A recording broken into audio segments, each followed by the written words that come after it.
In recent days, several significant military and political events have taken place in Russia, which determined the interim results of military operations and outlined the future direction of Russian foreign policy. Regarding the situation on the battlefield, the chief of the Russian General Staff explained that currently the Russian army is focused on taking control of the full territory of the Donetsk People's Republic. The situation on the front lines, which are currently extended over 815 kilometers, has been stabilized. In his speech on December 22nd, Russian President Vladimir Putin for the first time called the conflict in Ukraine a war and not a special military operation. At the same time, the Russian president once again confirmed Russia's desire to end the military conflict as soon as possible. A year ago, Russia proposed that the United States and NATO sign several security guarantees, which included the exclusion of further NATO expansion to the east and set limits on the deployment of military bases and weapons, in particular in Europe and the countries of the former USSR. However, Moscow's initiative saw no support in Washington.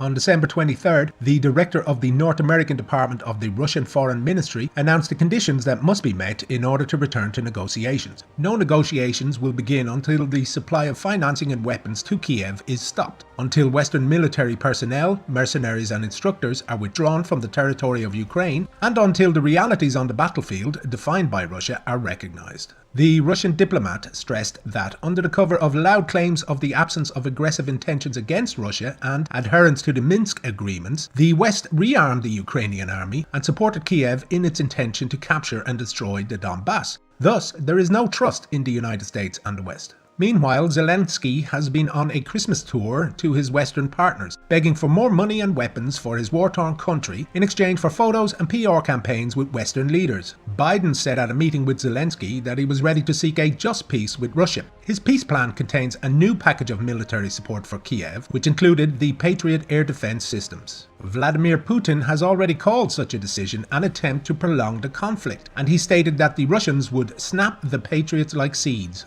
After Zelensky's visit to Washington, the US Senate adopted a draft federal budget for fiscal year 2023. It includes an amendment allowing the transfer of confiscated assets of Russian businessmen for humanitarian and military assistance to Ukraine. The draft budget allocates $44.9 billion to help Ukraine and NATO allies. US defense spending next year will amount to a record $858 billion.